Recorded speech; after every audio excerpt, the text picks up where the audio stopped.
This is a Blaze Radio production. We're covering who's on deck, hitting the ice on the hockey scene, and hosting a racing roundtable. This is sports. This is news. This is everything you need to know about the future. This is the Scoutin Session. Good afternoon, everyone. Glad to have you all here this Wednesday. This is our 8th episode of the Scoutin Session, where we talk the up-and-coming sports stars and highlight young standout performance at a professional level.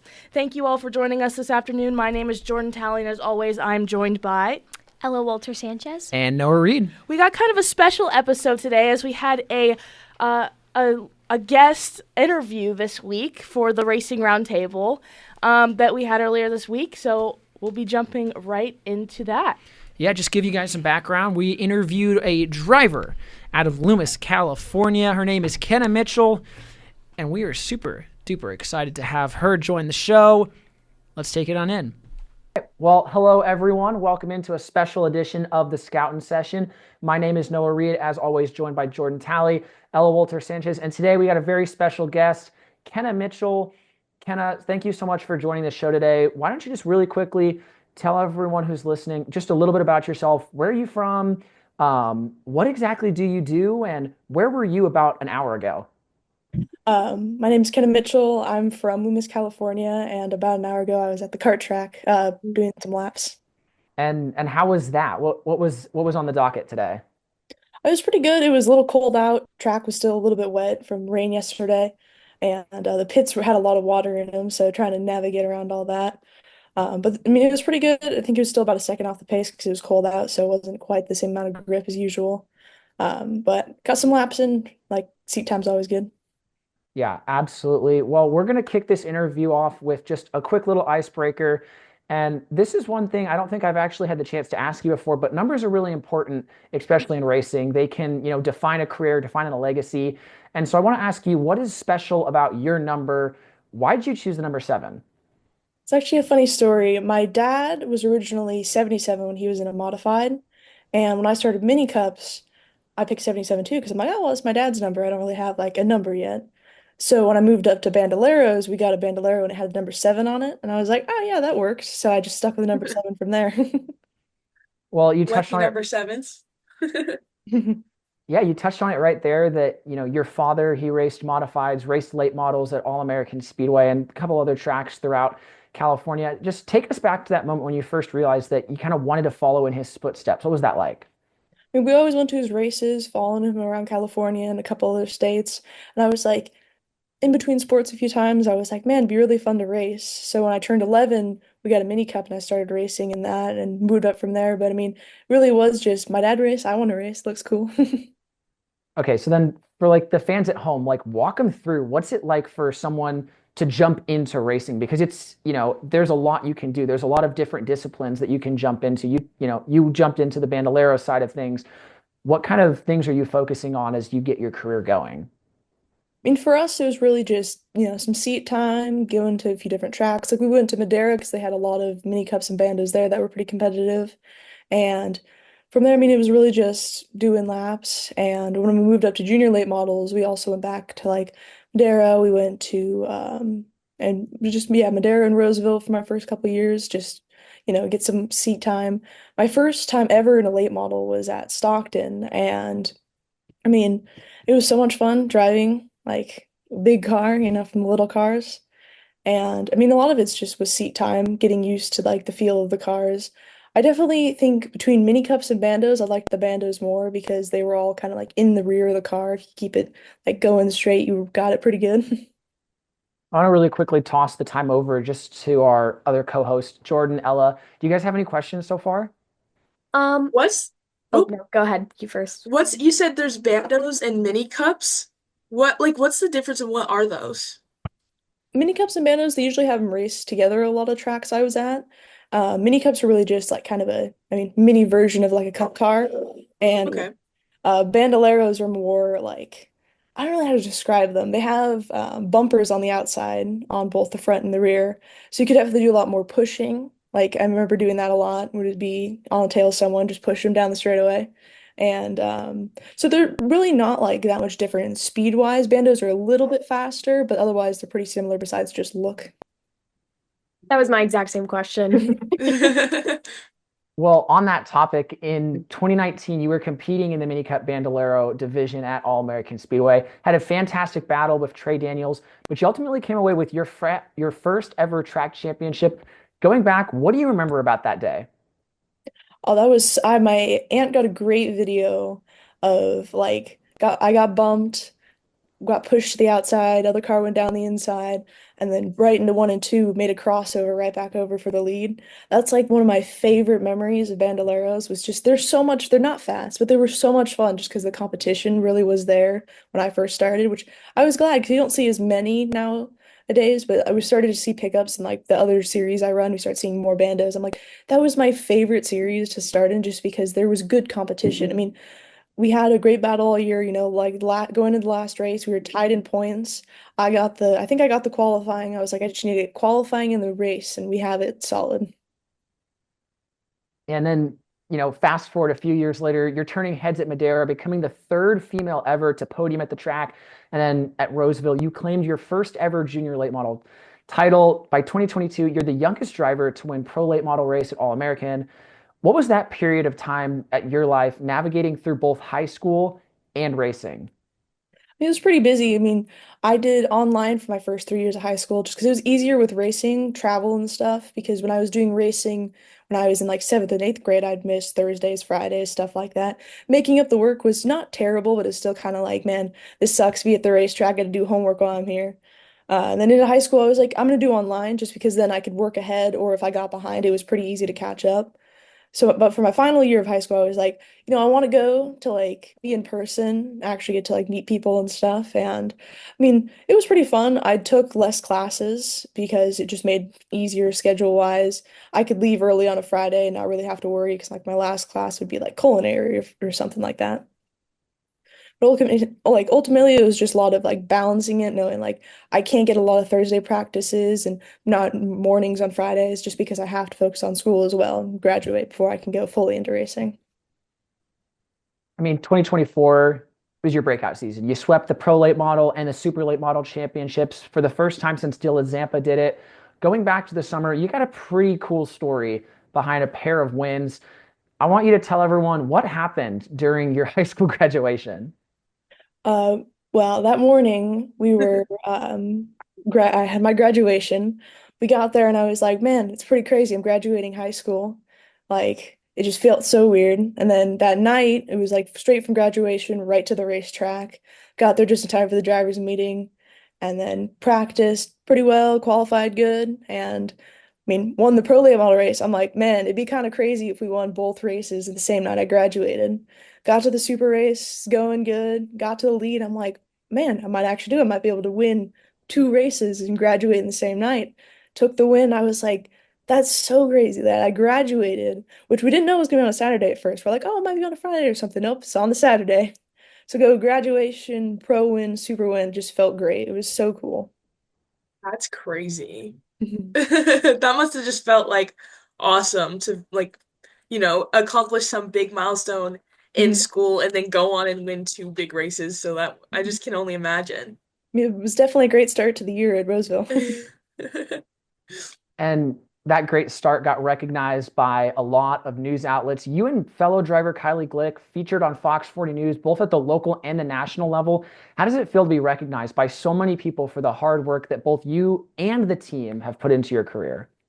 I mean, definitely coming from like mini cups, bandos, going to late models, never really felt like, oh, it's never going to be like that big or anything. But to keep moving up and then going on like, national news is really crazy, especially for like me and my crew chief George. He's been with me since mini cups, like day one. And so being like, wow, we've made it this far. We're on the news. It was very weird to be like, this is actually happening. I actually do want to take a quick sidestep from some of the questions. I've had the opportunity to go to your shop, so I kind of know what it looks like. But talk about what exactly goes into prepping not just a pro late model, but a super late model, and some of the stuff that you and your team do. mean, a lot of it is really like prepping for the track, depending on where we're going. We've only really raced supers at Roseville, and this last year on the extravaganza for Irwindale was like the first and only time I got to race supers there. And I mean, that meant a lot to us because we were like, we're never gonna get race supers there if we don't do this now. So, I mean, that was a lot of prep work because we were built for that short track. We have less power than everyone else. So going to a big track, it was a lot of prep to get that ready. And we've also raced supers once at Shasta. That was a lot of fun too, but going from our little our little track to a bigger track, it was like, oh, gotta get this car ready for this. And then, I mean, same thing for pros, just a lot of prep work, getting stuff ready, moving cars around, and like getting things just ready to go for a weekend, even if depending on it's like Roseville, Kern, everywhere else we're gonna be racing this year. I mean, you touched on it right there. You had your chance to make the inaugural Cars Tour West debut. You're now racing at different tracks like Kern County, like All American, Stockton, Madera potentially, different tracks across the West Coast, like Havoc 295. The Las Vegas Bull Ring just had their race last weekend. What does it mean to you now and the sport to having a growing unification of late model races across the West Coast? I mean, it's super cool to see, like, especially if like the rules start becoming like straightforward across all tracks. Like, I think it's really cool just because it kind of like brings everyone together. We've raced like, a few different tracks and through series just by themselves going to, like, I've raced, I think, or no, my dad's raced in Havasu. I think I've also raced Bandos there a few years ago. So being able to be like, man, I might be racing late models there would be really just cool because I know I thought that track was really fun. But to kind of like start seeing like the unison across all the tracks on the West Coast is really cool. All right, that was just a snippet of our interview with Kenna Mitchell from earlier this week. You can catch this full interview tomorrow at 9 a.m. Pacific Standard Time on West Coast Sports News on YouTube. But now let's get back into it. We got Who's on Deck with Ella. Okay, back to regularly scheduled programming. Today, I wanted to talk about somebody that we've referenced several times and is a huge name. He just made his debut yesterday for Major League Baseball and the Dodgers, although he's been playing professional baseball in Japan for a number of years. And also, since we were talking about international players, I wanted to talk about the number one prospect across the board for 2024 and 2025 in the MLB, Rōki Sasaki. He's 23 years old, and he's a right-handed pitcher from Japan. He's generated the kind of international buzz similar to Ohtani, who is now a household name worldwide and has brought so many fans in a new light to baseball, and now they're on the same team. He just had his debut for the Dodgers, and it was nothing short of what was expected. Everybody there was interviewed, and they were just in complete awe of what they saw. He didn't start, but he came in the middle of the game and pitched 3 shutout innings. He had 46 total pitches, 26 of which were strikes. He, like I said, left everyone stunned there with his signature pitches, a high-octane fastball that peaks at 99.3 miles an hour, and a split-fingered fastball that is believed to be the best in the world. It generated 7 misses on 8 swings for him that night. Sasaki signed with the Dodgers for $6.5 million bonus in January through the International Trade Day. He previously played in the probably going to botch this name, the Nippon Professional Baseball League, sort of the baseball league in Japan, or the NPB for the Chiba Lotte Marines. He signed with them in 2021. He threw his first perfect game for them in 2022, which tied the lead record for strikeouts in one game. It was also the first perfect game in the league since 1994. In his start after the perfect game, he pitched another perfect game through 8 innings, but then he was taken out by his coach to protect his health. And for those who don't know, a perfect game, they do not happen very often. Not even no-hitters don't even happen very often. I'd say maybe less than 5 a season for the no-hitters, but perfect games are very, very hard to come by. A no-hitter is essentially, nobody, like in the name, nobody has hit, but the difference between a perfect game and a no-hitter is that there's walks in there and like hit by pitches and stuff like that. So that would be a no-hitter, but a perfect game is literally not a single person touches the base the entire game, and the starting pitcher stays in the entire game, which is not normal. They're normally out by 5 or 6 innings, but sometimes you'll see more common is like a combined no-hitter because they take out the starter around 5 or 6 innings and have the reliever go in there and finish it up because they are very, very hard to come by and take a lot of effort. It takes a lot of effort just to even pitch up to 5 to 6 innings. And in high school, Sasaki set a new Japanese high school baseball record with the fastball that was recorded at 101 miles per hour in high school. His fastball velocity broke the Japanese record set by none other than Shohei Ohtani, which is when he started to gain attention because Ohtani is on a very high pedestal. And speaking that you broke a record set by Ohtani, very big headline. Ever since then, MLB has been keeping their eye on him and wanting him to come to majors, but he played a few more years in the Japanese leagues, and he made even more headlines during the World Baseball Classic of 2023, where his average fastball velocity was 100.5 miles per hour, which topped at 101.9. I accidentally wrote 110.5 miles per hour, and I was actually like, oh my gosh, that's not right. Anyway. That I don't think is humanly possible. So the World Baseball Classic, for those who don't know, is sort of an international baseball tournament that was started in 2005, and it's aimed to give international players a spotlight and is the officially sanctioned World Championship of Major League Baseball. It has its own brackets in terms of how it does its championships and everything, but it happens every 3 to 4 years, and they do follow normal MLB rules, although they are not from the MLB, and MLB players don't have to play for USA. I think you just have to have a grandparent at least that was from the country, so it's just really fun. Lots of people come out. It's a great show of culture. Recently, Arizona and San Diego were ones to host it, so I got to go to a lot of those games, and it's so cool just to hear the different anthems and to see the cultures that also love baseball as much as America does, and it's just it doesn't go into the regular season or anything like that, but it's just a great series to watch, and it's a really fun tradition that MLB has started in the last few years. Yes. You mentioned something right there that I want to ask you about. You said the atmosphere was insane. I know you're a huge baseball fan. Yes. And so I'm really curious. I don't know, I've never asked this before.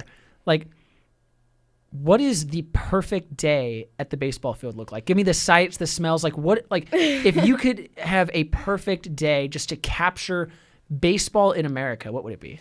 I definitely think, no offense to Chase Field, but my favorite place to watch baseball has to be the Padres Stadium or the Giants. Seeing like the ocean right outside is like the most beautiful thing ever. But I feel like the Padres, because there's never a day where it isn't perfect weather that have been there, and they have, my favorite thing is, oh my gosh, Hodads in California, and they have Hodads at the stadium, and just getting a burger and getting a soda and sitting down, and it's like perfect weather. It's like my favorite has to be probably night games because it starts out bright out. You get the sunset and you get, the city lights in San Diego.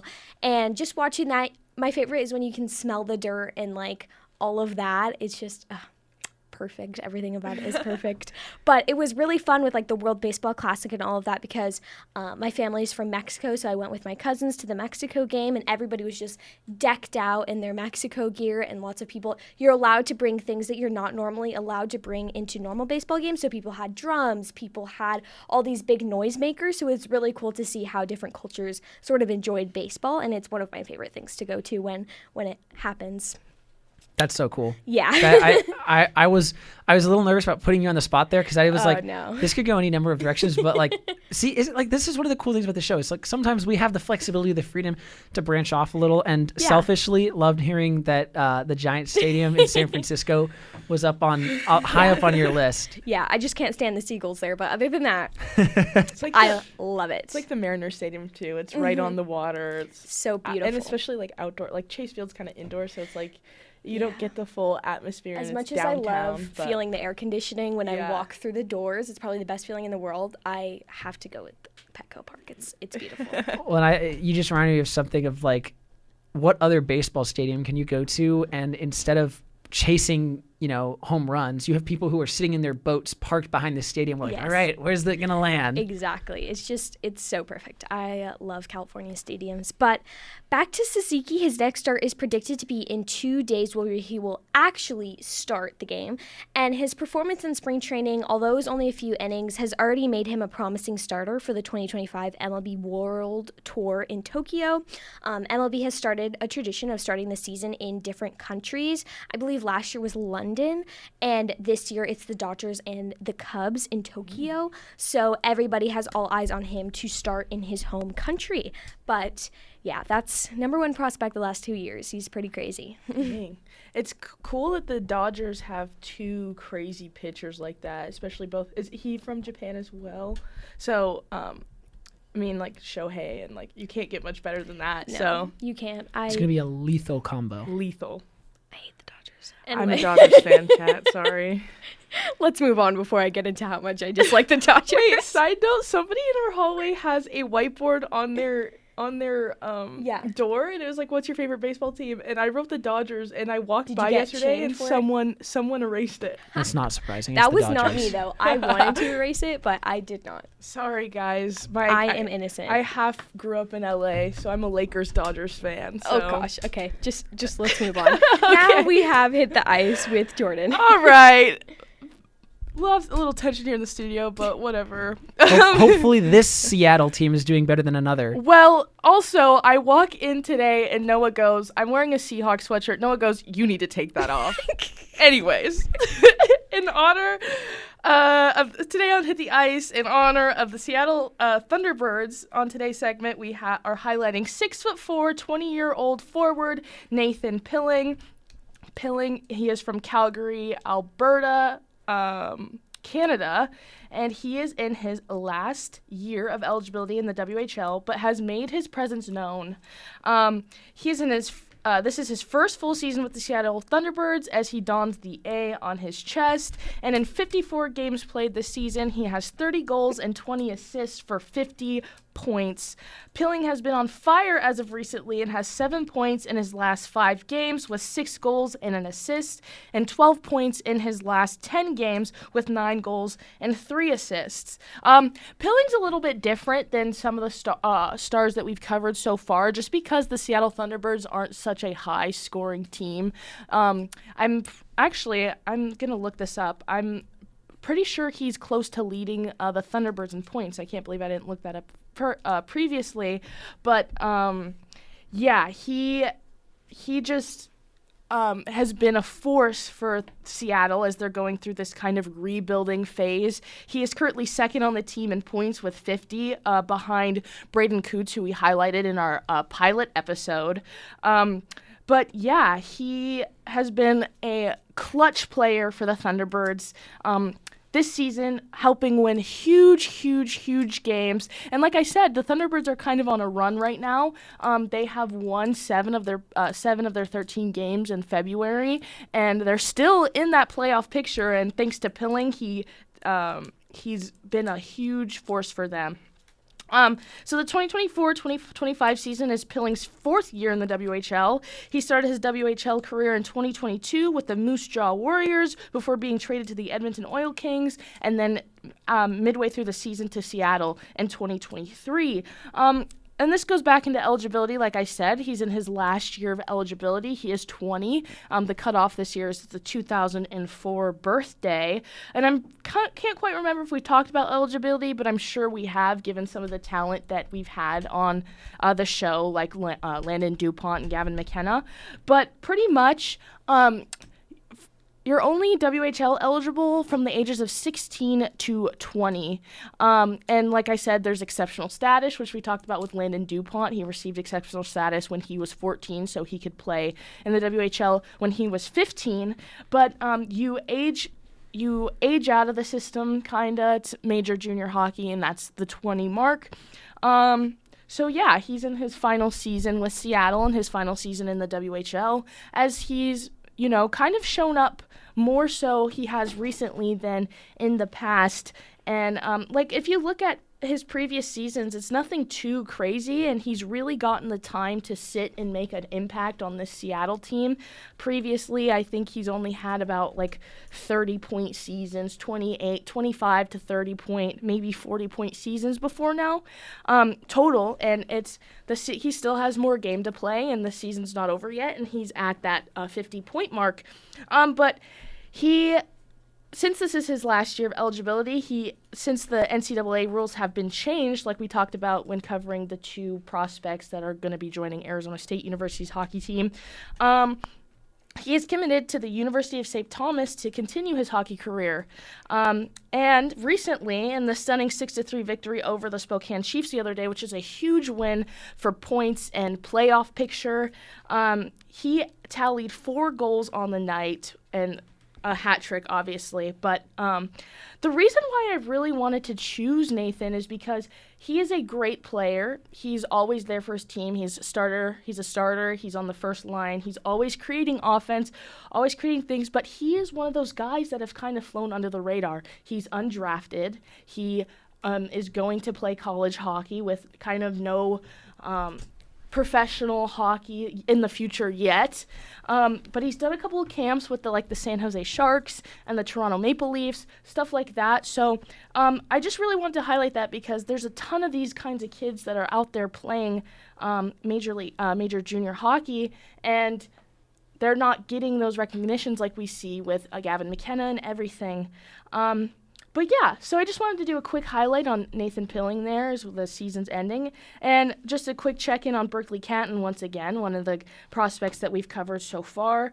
Berkeley Catton receives February's WHL Player of the Month after tallying 34 points in just 13 games in February, with 13 goals and 21 assists. Catton also reached the 100th point mark and currently sits with 101 points and sits third in the WHL points behind Gavin McKenna and previous teammate Andrew Crystal. But that was just my quick bit today. Thank you for listening to today's edition of the Scoutin Session. Anything else from anyone before we go? Yeah, just make sure you tune in West Coast Sports News YouTube, but we are also going to drop that on Spotify tomorrow morning, as long as the file sends to Ella, which it wasn't doing yesterday. So we'll make sure to troubleshoot that today. As always, my name is Jordan Talley alongside Ella Wolter-Sánchez and Noah Reed. Thank you so much for listening. See you next time.